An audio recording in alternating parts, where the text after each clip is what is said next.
오늘 은혜 받으실 하나님의 말씀은 구약성경 사무엘상 12장 1절로 15절 말씀입니다. 구약 425쪽에 있습니다.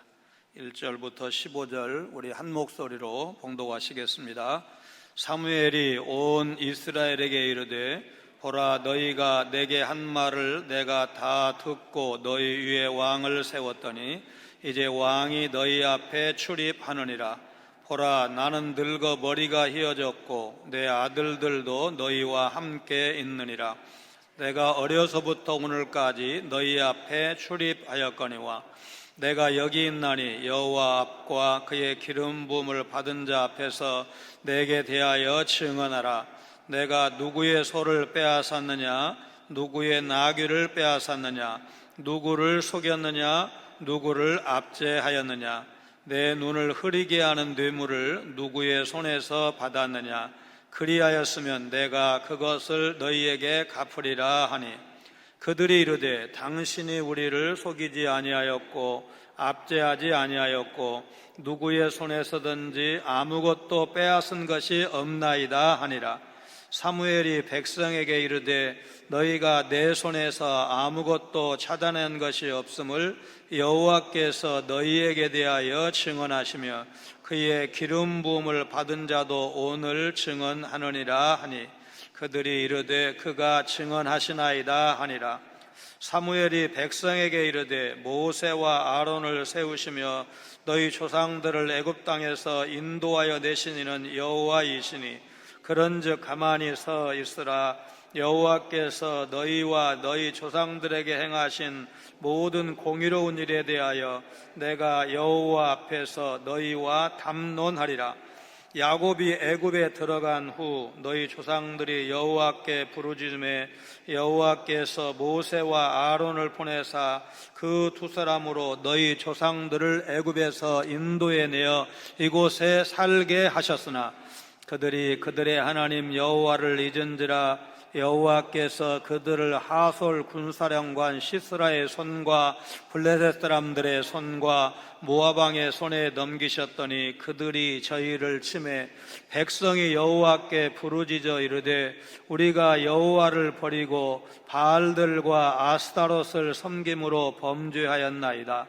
그러하오나 이제 우리를 원수들의 손에서 건져내소서. 그리하시면 우리가 주를 섬기겠나이다 하매 여호와께서 여룻바알과 베단과 입다와 나 사무엘을 보내사 너희를 너희 사방 원수의 손에서 건져내사 너희에게 안전하게 살게 하셨거늘 너희가 암몬 자손의 왕 나하스가 너희를 치러옴을 보고 너희 하나님 여호와께서는 너희의 왕이 되심에도 불구하고 너희가 내게 이르기를 아니라 우리를 다스릴 왕이 있어야 하겠다 하였도다. 이제 너희가 구한 왕, 너희가 택한 왕을 보라. 여호와께서 너희 위에 왕을 세우셨느니라. 너희가 만일 여호와를 경외하여 그를 섬기며 그의 목소리를 듣고 여호와의 명령을 거역하지 아니하며 또 너희와 너희를 다스리는 왕이 너희 하나님 여호와를 따르면 좋겠지만은 너희가 만일 여호와의 목소리를 듣지 아니하고 여호와의 명령을 거역하면 여호와의 손이 너희의 조상들을 치신 것 같이 너희를 치실 것이라. 아멘. 웨스트민스터 요리문답은 분량에 따라서 대요리문답, 문항수도 많고 포괄적으로 다루고 있어서 대요리문답, 그걸 적절하게 요약한 것이 소요리문답입니다. 영국에서 청교도 운동이 일어나서 당시의 국교회, 우리가 보통은 성공회라고 말하는데 성공회를 향해서 개혁을 요구하는 가운데 만들어진 표준 문서 가운데 하나입니다. 당시에 영국의 국교회는 무기력했고 사회도 어지러웠습니다. 의식적인 예배와 교권주의적인 교회 정치가 팽배했습니다. 이런 현실에서 벗어나서 성경대로 하나님을 믿자, 성경대로 하나님께 예배를 드리자, 그런 외침으로 뭉친 사람들, 개혁주의자들이 바로 이 표준 문서, 신앙고백서를 만들었습니다. 그 중에 소요리 문답은 이제 다른 문답도 더 있다는 뜻입니다. 다른 문답과 비교했을 때 전 세계 개혁파 교회에서 가장 사랑을 많이 받아온 교리 문답입니다. 이 소요리 문답은 성경의 진리를 실제적이고 간결하게 전달해 주고 있습니다. 그 첫 번째 물음이 사람의 제일 되는 목적이 무엇이뇨? 이렇게 묻습니다. 그 대답은 사람의 제일 되는 목적은 하나님을 영화롭게 하는 것과 영원토록 그를 즐거워하는 것입니다. 이렇게 대답을 하셔야 됩니다. 예수 그리스도, 여러분 그분이 여러분의 진정한 왕이십니까? 이 말이 무슨 뜻인지 알고 사용해 오셨습니까? 아니면 그냥 습관적으로 그 말을 사용해 오지는 않으셨습니까? 거듭난 성도라면 전인격을 다해서 하나님을 향한, 예수 그리스도를 향한 신앙 고백을 할 수 있으셔야 합니다. 사울이 공식적으로 이스라엘의 왕으로 취임했기 때문에 이제 사무엘은 사사로서의 짐을 내려놓게 됩니다. 본문은 그런 의미에서 사무엘의 퇴임 연설과 같은 일종의 고별 설교라고 할 수가 있습니다. 암몬 군대를 격퇴한 사건을 계기로 사울은 이스라엘 백성으로부터 왕으로서의 리더십을 인정받게 되었고 유서 깊은 길갈이라는 곳에서 즉위식도 했습니다. 이처럼 사울의 왕권이 확고해지자 사무엘은 지도자로서 사사로서의 마지막 설교를 하게 됩니다. 그는 이스라엘의 정치적 지도자였던 사사의 자리에서 물러나면서 자신의 지난 사역을 돌아보고 앞으로 왕정시대를 맞이할 이스라엘 백성이 어떤 마음가짐으로 살아가야 할지를 당부하고 있습니다. 성도들이 하나님에 대해서 주로 하는 오해, 사랑의 하나님인 것은 받아들이지만 주일 성수나 11조 같은 귀찮은 명령으로 우리를 억압하시는 분쯤으로 여기는 것입니다. 사무엘은 길갈에서 이스라엘 백성과 함께 사울을 왕으로 삼고 제사를 드리고 함께 기뻐한 후에 오늘 12장 1절 이하의 말씀을 하고 있습니다. 사무엘이 온 이스라엘에게 이르되 보라 너희가 내게 한 말을 내가 다 듣고 너희 위에 왕을 세웠더니, 사무엘의 고별 설교라고 할 수 있는 이 연설은 마치 이스라엘의 지도자인 사무엘과 사울의 이 취임식에서 사울의 취임식이 끝나고 이제 사무엘 선지자가 임식 연설을 하는 그런 인상을 받습니다.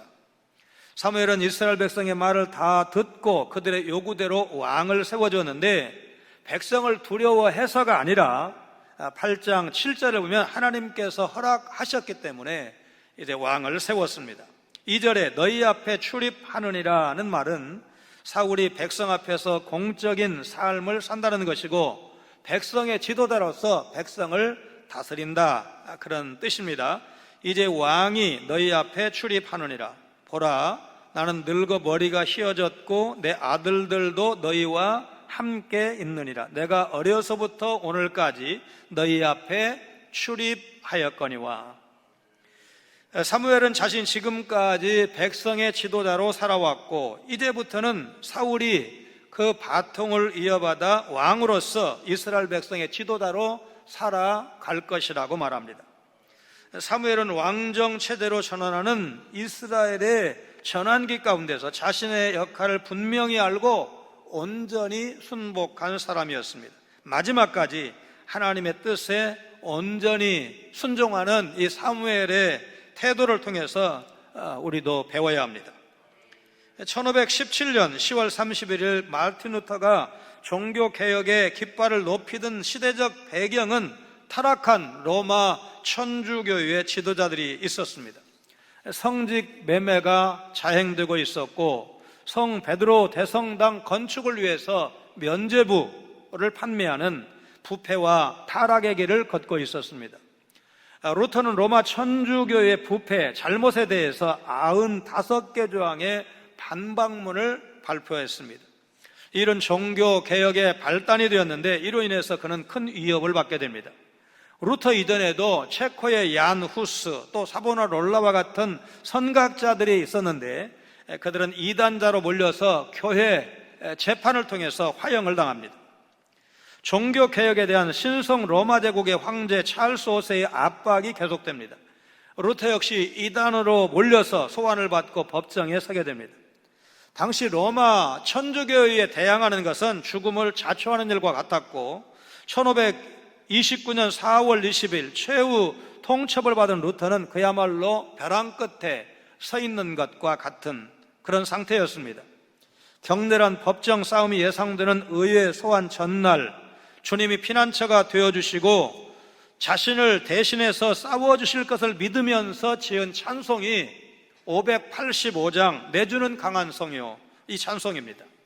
세상과 마귀가 치열하게 공격해 올 때 우리의 힘만으로는 당할 수가 없습니다.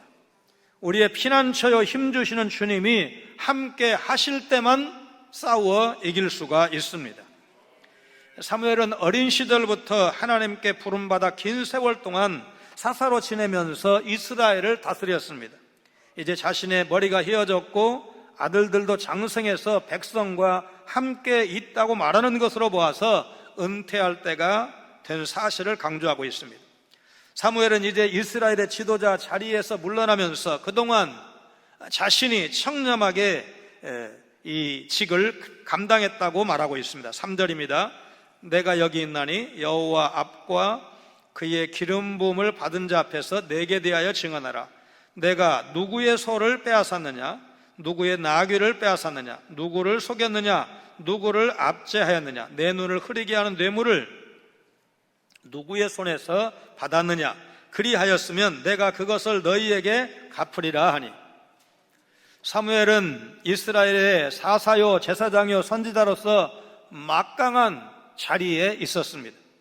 그러나 사무엘은 그 권위를 이용해서 사리사욕을 채운 사람이 아니었습니다. 사무엘은 지도자로서 범하기 쉬운 남에게서 무엇을 빼앗지도 않았고 압제하거나 속이지도 않았다고 말하고 있습니다. 사무엘의 이 말은 자신의 청렴한 통치를 부각시키기보다는 앞으로 사울이 이스라엘의 왕으로서 청렴한 지도자가 될 것을 바라는 그런 기대가 묻어 있다고 할 것입니다.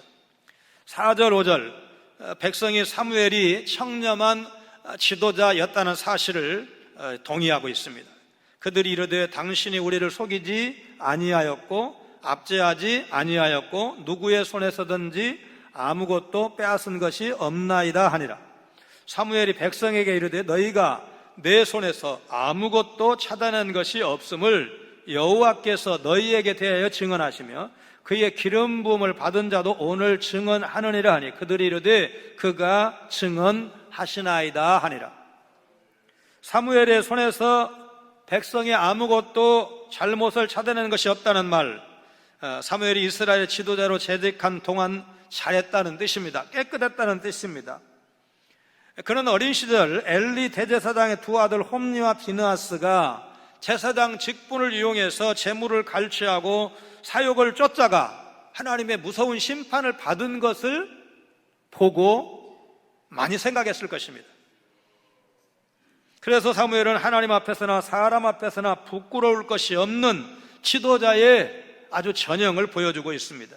그래서 이스라엘 백성들도 선지자님은, 사사님은 정말 청렴한 지도자셨습니다. 모두가 인정을 했습니다. 그런데 여기서 끝나지 않고 덧붙입니다. 더 다른 이야기가 있습니다. 뭐냐면 신명기 19장 15절에 의하면 무슨 증언이 법적인 효력을 갖기 위해서는 두 사람의 두 증인이 필요합니다.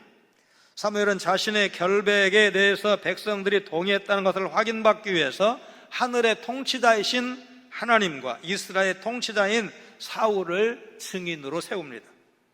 그는 최고의 증인을 세워서 자신의 결백을 다시 한번 입증한 것입니다. 한 걸음 더 나아가서 사무엘은 하나님의 기름 부음을 받은 사울 역시 하나님 앞에서 결백한 삶을 살도록, 사무엘이 이 연설을 할 때 이제 뭐 옆이든지 앞이든지 어딘가에서 사울이 이제 그 설교를 들을 텐데 사울이 무슨 생각을 하겠습니까? 마땅히 나도 사무엘 선지자님처럼 살아야지, 그렇게 통치해야지, 그런 생각을 갖도록 선지자가 지금 설교하고 있다고 생각을 합니다. 사실은 여러분과 저도 언젠가는 하나님 앞에 서게 됩니다. 그때에 하나님께서 잘했다고 칭찬하시면 얼마나 감사할까요? 그러나 성경에 보니까 악하고 게으른 종아, 이런 호통도 있는 것을 생각을 하면 아직은 우리가 지금 살고 있잖아요. 아직 지금 우리가 인생길을 가고 있기 때문에 하나님 앞에 섰을 때 잘했다고 칭찬받는 믿음의 사람, 깨끗한 청직이 되어야지 결심하시고 그런 삶을 사시는 여러분 되시기를 바랍니다. 사도행전 20장 33절로 35절에도 사도 바울의 고별 설교가 나오는데 오늘 본문의 설교를 연상시킬 만한 말씀입니다. 내가 아무의 은이나 금이나 의복을 탐하지 아니하였고 여러분이 아는 바와 같이 이 손으로 나와 내 동행들이 쓰는 것을 충당하여 범사에 여러분에게 모범을 보였다. 그렇게 에베소 교회 장로들에게 회고 형식으로 설교하고 있습니다. 이스라엘 백성들 하나님을 귀찮은 명령이나 하시는 분쯤으로 여겼습니다. 그래서 사무엘 선지자를 통해서 하나님의 통치를 거부하고 인간왕을 세워달라고 요구한 것입니다. 자, 하나님의 통치를 거부했다. 그러면 하나님께서 사무엘이 설교한 것처럼 누구의 것을 빼앗았습니까? 누구를 속였습니까? 누구를 압제했습니까? 하나님이 불공정한 통치를 하셨습니까? 하나님이 공의로우신 분이라는 사실은 아무도 부인할 수가 없습니다. 뭘 보면 알 수가 있습니까?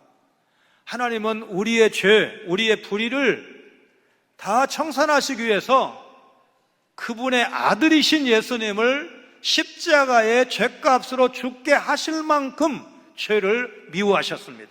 그러므로 하나님의 공의에 대해서는 조금도 의심할 이유가 없는 것입니다. 서로 뜨겁게 사랑하는 연인이 있었습니다. 두 사람은 서로를 보자마자 한눈에 반했고 결혼을 약속했지만 양가 부모님의 허락을 받지 못했습니다. 반대를 거스를 수가 없었고 결국 두 사람은 헤어집니다. 연락도 없이 각자의 삶을 살았습니다. 그렇게 60년이 지나고 노인이 된 남자가 한적한 시골 요양원에 들어가게 되는데 그곳에서 60년 전에 사랑했던 연인을 만나게 됩니다. 60년이라는 세월이 흘렀기 때문에 할아버지 할머니가 되었지만 두 사람은 첫눈에 상대방을 알아봤습니다. 더 놀라운 것은 두 사람이 60년 동안 결혼이나 연애도 하지 않고 독신으로 살아왔다는 사실입니다. 서로를 잊지 못해서 다른 사람을 사랑할 수가 없었던 두 사람, 85세의 나이에 결혼했고 마침내 사랑의 결실을 맺었다는 이야기입니다. 진정한 사랑은 서로가 아니면 채워줄 수 없는 것처럼 인간의 마음속에 있는 공허함도 하나님의 은혜가 아니면, 하나님의 사랑이 아니면 채워질 수가 없습니다. 우리를 너무너무 사랑하셔서 그 아들까지 십자가 대속제물로 내어주신 하나님의 그 사랑을 우리가 믿고 느끼고 체험한다면 우리의 삶은 달라질 것입니다. 하나님은 죄에 대해서 그냥 넘어가지 않고 벌하시되 독생자에게 그 진노를 다 쏟아 부으실 만큼 여러분과 저를 사랑하시는다는 사실, 그렇기 때문에 그분이 우리를 징계하시는 것이 요즘 말로 하면 학대가 아니다 이 말이죠. 학대는 정말 못되게 하는 것이 학대인데 하나님은 합력해서 선을 이루도록 그분은 어제나 오늘이나 영원토록 동일하신 분이시기 때문에 우리를 향한 사랑도 변함이 없으시다는 사실입니다. 로마서 8장 32절에 자기 아들을 아끼지 아니하시고 우리 모든 사람을 위하여 내주시니가 어찌 그 아들과 함께 모든 것을 우리에게 주시지 아니하겠느냐. 이 말씀처럼 하나님은 아들을 아끼지 않고 내어주셨고 아들이신 주님은 우리를 위해서 십자가에서 죽으셨습니다. 그러므로 하나님은 사랑과 자기 희생으로 우리를 다스리신다는 사실을 여러분 믿으시기를 바랍니다. 하나님은 신자를 괴롭힌 분이 아니라 오히려 풍성한 복 주시기를 기뻐하시는 하나님이십니다. 하나님은 이스라엘을 구원하셨습니다. 이스라엘이 하나님을 잊을 때는 있어도 하나님이 이스라엘을 버리지는 아니하셨습니다. 6절 이하는 사무엘이 이스라엘을 구원하신 하나님의 역사를 회고하고 왕을 요구한 백성을 책망하면서 경고하고 있습니다. 사무엘은 애굽에서 종노릇하던 이스라엘 백성을 구원하신 분이 바로 하나님이시라는 사실을 강조하고 있습니다. 앞서서 지도자로서 자신의 신실함과 청렴함을 말한 사무엘은 이제 그동안 여호와께서 이스라엘 역사 가운데 보여주신 공의로우심을 6절, 7절에서 항변하고 있습니다. 사무엘이 백성에게 이르되 모세와 아론을 세우시며 너희 조상들을 애굽 땅에서 인도하여 내신 이는 여호와이시니 그런즉 가만히 서 있으라. 여호와께서 너희와 너희 조상들에게 행하신 모든 공의로운 일에 대하여 내가 여호와 앞에서 너희와 담론하리라. 과거 이스라엘 백성들 애굽에서 나올 때 모세와 아론을 앞세워서 그들의 인도로 나온 것이 사실인데, 실제로 아론과 모세를 세우신 분이 누구시고 10대 재앙을 통해서 그리고 홍해를 가르시고 광야 40년 동안 먹이시고 입히신 분이 누구시냐? 하나님이시라는 겁니다. 사무엘은 가만히 서 있으라 백성의 이목을 집중시킨 다음에 하나님께서 이스라엘 위해서 행하신 모든 일이 신실하고 공의로우시다고 말하고 있습니다. 실제로 이 담론하다는 말은 항변하다, 그런 뜻을 갖고 있습니다. 8절 9절에서 사무엘은 하나님이 이스라엘을 공의롭게 대하셨는데 이스라엘이 하나님을 왕의 자리에서 몰아내고 인간 왕을 요구한 사실을 질책하고 있습니다. 8절 9절입니다. 야곱이 애굽에 들어간 후 너희 조상들이 여호와께 부르짖음에 여호와께서 모세와 아론을 보내사 그 두 사람으로 너희 조상들을 애굽에서 인도해내어 이곳에 살게 하셨으나 그들이 그들의 하나님 여호와를 잊은지라 여호와께서 그들을 하솔 군사령관 시스라의 손과 블레셋 사람들의 손과 모압 왕의 손에 넘기셨더니 그들이 저희를 침해. 이스라엘 백성이 애굽에서 종살이할 때 하나님은 그들의 고통의 신음소리를 들으시고 모세와 아론을 보내셔서 이스라엘을 구원하셨고 젖과 꿀이 흐르는 약속의 땅 가나안에 들어가게 하셨습니다. 그런데 이스라엘이 바로 그곳에서 그 약속의 땅에서 하나님을 잊고 우상을 섬긴 것입니다. 그래서 하나님은 이스라엘 주변 나라를 통해서 선민 이스라엘을 치십니다. 사사기에 다 나오는 말씀들인데 하솔이 군사령관으로 있던 가나안의 야빈 왕에게 20년 동안, 그리고 블레셋으로부터 40년 동안, 그리고 사사기 3장 14절을 보면 모압왕 에글론으로부터 18년 동안 지배를 받습니다.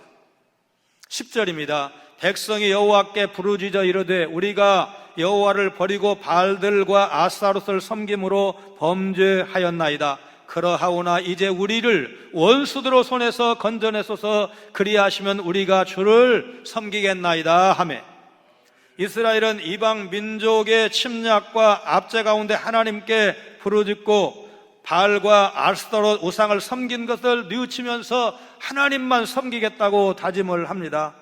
하나님은 이스라엘의 왕으로서 백성들의 부르짖음을 외면치 않으시고 시대마다 구원자를 보내셨습니다. 11절입니다. 여호와께서 여룹바알과 베단과 입다와 나 사무엘을 보내사 너희를 너희 사방 원수의 손에서 건져내사 너희에게 안전하게 살게 하셨거늘. 하나님은 여룹바알과 베단, 입다와 사무엘 같은 지도자를 시대마다 백성에게 보내셔서 선민 이스라엘을 구원케 하셨습니다. 베단이라는 인물은 다른 세 인물과 달리 사사기와 사무엘서에 등장하지 않습니다. 70인역 성경에는 바락으로 번역해 놓았는데 베단과 바락의 히브리어 자음의 모양이 매우 잎사다는 사실, 그리고 베단이 성경의 다른 곳에 나타나지 않는다는 사실을 고려하면 70인역 성경에 바락이 성경 원문을 반영했을 가능성이 높습니다. 오늘 우리도 되돌아보면 이전에는 죄로 인해서 고통을 받고 절규했지만 지금은 죄와 사망에서 해방되어서 속죄의 자유를 마음껏 누리고 있습니다. 그러면 염려하지 않느냐?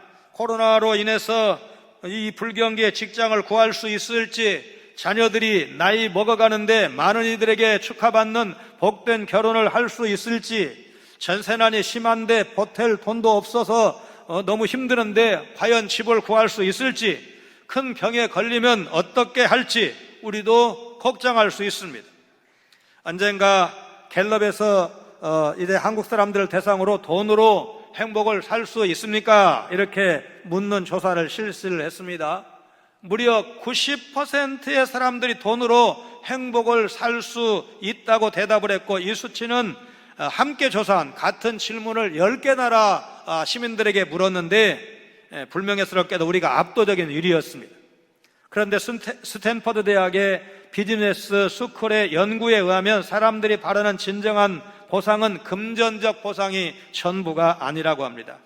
이 연구를 주도한 제프리 페퍼 교수는 사람들이 돈에 대해서 잘못 알고 있는 신화가 있는데 가장 위험한 것은 돈을 위해서 일한다는 그런 주장이라고 합니다. 스탠퍼드 대학에서는 1940년부터 지금까지 연구해온 결과 단 한 번도 인정과 즐거움보다 돈이 더 중요하다, 그렇게 말하자면 그렇게 대답한 사람들이 더 많은 적이 없었다는 것입니다. 이런 결과를 뒷받침하듯이 시대를 풍미하는 초우량 기업들은 다른 기업에 비해서 연봉을 많이 주었기 때문이 아니라 즐겁고 훌륭한 일, 보람을 찾을 수 있는 일을 하게 했을 때 직원들의 만족도가 높았다는 것입니다. 지금도 많은 사람들이 돈이 가장 중요하다고 생각하고 그렇게 말합니다. 그러나 경제를 연구하는 사람들조차 돈이 인생의 유일한 목적이나 즐거움이 될 수 없다고 말하고 있지 않습니까? 돈이라는 헛된 신화에 빠지지 말고 하나님께서 나를 이 땅에 보내신 이유가 무엇일까? 나로 구원받고 믿음 생활하도록 불러주신 그 뜻이 무엇일까를 생각하면서 하나님 앞에 섰을 때 잘했다고 칭찬받는 그런 인생을 살아야지, 여러분 하나님이 주신 사명을 찾으시기를 바랍니다. 여러분 기억하시기 바랍니다. 하나님께서 우리 삶을 책임지고 계십니다. 그분은 우리를 이 땅에 보내신 분이시고 아들 예수님을 십자가에 죽이시면서 구원하신 분이시고 우리의 머리카락 하나까지도 세심받으셨고 우리의 앉고 일어섬도 통촉하시고 들에 핀 백합화조차도 먹이시고 입히시는 분이신데 하물며 너희일까 보냐? 그들보다 훨씬 더 비교할 수 없을 만큼 귀하다는 사실을 우리가 믿는다면 고난의 때, 시험과 환난, 또 실패의 때에 하나님을 사랑하는 자, 곧 그 뜻대로 부르심을 입은 자들에게는 모든 것이, 넘어지는 것도 실패하는 것도 심지어 아픈 것조차도 합력하여 선을 이루게 하신다. 나를 버리셨기 때문이 아니고 고통 좀 당해보라고 우리를 괴롭히신 것이 아니고 결국은 합력해서 선을 이루도록 하나님께서 나를 지금 연단하신다, 훈련하신다. 여러분 그렇게 믿으시기를 바랍니다. 그렇다면 우리에게는 그분의 통치에 순복하는 일만 남았습니다. 개혁주의 신학을 관통하는 키워드가 뭡니까? 하나님의 절대 주권입니다. 하나님이 참된 왕이라는 사실을 믿는다면 하나님께 순종하는 것은 선택이 아닙니다. 세상 방식으로만 살아서는 안 됩니다. 12절 말씀 봅니다. 너희가 암몬 자손의 왕 나하스가 너희를 치러옴을 보고 너희 하나님 여호와께서는 너희의 왕이 되심에도 불구하고 너희가 내게 이르길 아니라 우리를 다스릴 왕이 있어야 하겠다 하였도다. 8장에서 이스라엘 장로들이 사무엘에게 왕을 요구할 때 암몬의 나하스에 대한 그 위협이 언급되지 않았습니다. 11장에 길르앗 야베스를 침략할 때 암몬의 나하스가 언급이 되었습니다. 그런데 암몬의 나하스가 이스라엘을 치러 오는 것을 보고 이스라엘이 왕을 요구했다는 말씀으로 보아서 암몬은 11장에 말하자면 길르앗 야베스 침략보다 그 전에도 이스라엘을 침략한 적이 있다는 사실을 알 수가 있습니다. 하나님의 공의와 구원에도 불구하고 다른 나라와 같은 인간 왕을 요구했을 때 하나님이 어떻게 하십니까? 허락을 하셨습니다. 13절로 15절입니다. 이제 너희가 구한 왕, 너희가 택한 왕을 봐라. 여호와께서 너희 위에 왕을 세우셨느니라. 너희가 만일 여호와를 경유하여 그를 섬기며 그의 목소리를 듣고 여호와의 명령을 거역하지 아니하며 또 너희와 너희를 다스리는 왕이 너희 하나님 여호와를 따르면 좋겠지만은 너희가 만일 여호와의 목소리를 듣지 아니하고 여호와의 명령을 거역하면 여호와의 손이 너희의 조상들을 치신 것 같이 너희를 치실 것이라. 이스라엘은 왕정 제도를 운영하되 믿지 않는 이방 나라들과 다르게 왕정제도를 운영해야 했습니다. 무슨 말입니까? 왕으로서 백성을 다스리되 나보다 높은 왕인, 나보다 높은 하늘의 하나님, 왕 중에 왕이신 하나님이 계신다는 사실을 생각하면서 그분의 뜻에 합당한 통치를 하는 것입니다. 그러니까 신정정치에 근거한 왕정치를 펼치면 되는 것입니다. 그렇지 않으면 어떻게 한다고요? 너희 조상들을 치신 것 같이 너희를 치리라. 베를린 필하모닉 오케스트라의 지휘자 카라얀에게 있었던 일입니다. 카라얀은 베를린 필하모닉 오케스트라가 세계 최고가 되기 위해서는 혹독한 연습이 필요하다고 여겼고, 그래서 그는 결국 그 일을 해냈습니다. 그런데 단원들은 상식 이상으로 강훈련, 연습을 너무나 많이 시킨다고 불만을 표했습니다. 카라얀이 카리스마가 넘치는 그런 사람이었기 때문에 그 앞에서는 무서워서 말도 못하지만 단원 중에는 카라얀 우리 지휘자가 죽으면 좋겠다, 그런 말을 할 정도로 그렇게 아주 혹독하게 오케스트라를 지휘했습니다. 시간이 흐르고 이제 카라얀이 사임을 했을 때 단원들은 드디어 해방되었다면서 파티까지 열었습니다. 후임으로 임명된 아바도는 카라얀과 달리 온화한 성품으로 연주자들의 가정사까지 챙길 정도로 따뜻한 사람이었습니다. 그런데 아바도가 부임한 지 얼마 되지도 않았을 때 이번에는 연주자들이 아바도 나가고 카라얀 다시 돌아오게 해주세요, 그렇게 요구했습니다. 카라얀의 혹독한 연습을 통해서 자신들이 세계 최고의 오케스트라의 일원이 되었다는 사실을 스스로 깨닫게 된 것입니다. 하나님께서 나에게 고난을 주시는 이유, 고난을 통해서 나를 더 성장케 하시고 더 성숙해 하시기 위해서입니다. 그리고 하나님은 우리에게 이제 시험의 때, 환난의 때에 감당할 수 있는 능력을 주시든지 피할 길을 주십니다. 모든 삶의 영역에서 우리의 왕이신 하나님께 순종하셔야 됩니다. 직장에서도 하나님의 통치 예외가 아닙니다. 좋은 게 좋은 것이라는 말, 좋은 말 같지만 원칙이 무너질 때는 이게 말하자면 우리를 범죄하게 만드는 것이라는 것을 우리가 기억을 해야 됩니다. 그러니까 원칙은 무너뜨리지 않아야 합니다. 갈라디아서 6장 10절에 그러므로 우리는 기회 있는 대로 모든 이에게 착한 일을 하되 더욱 믿음의 가정들에게 할지니라. 말씀대로 기회를 만들어서 모든 사람에게 착한 일을 하되 특별히 믿는 사람에게 우선권이 있습니다. 믿는 사람을 향해서 우리가 더 사랑하고 베풀어야 됩니다. 오늘 많은 사람이 자신만을 위해서 살아가고 있습니다. 마음 좀 열고 큰맘 먹었다고 해야 가족을 생각하는 수준입니다. 이걸 죄라고 말할 수는 없겠지만 그렇다고 하나님의 방식이라고 말할 수는 없지 않습니까? 하나님의 독생자를 내어주신 십자가 사랑을 기억하고 자기를 부인하고 다른 사람을 위해서 살아갈 수 있어야 합니다.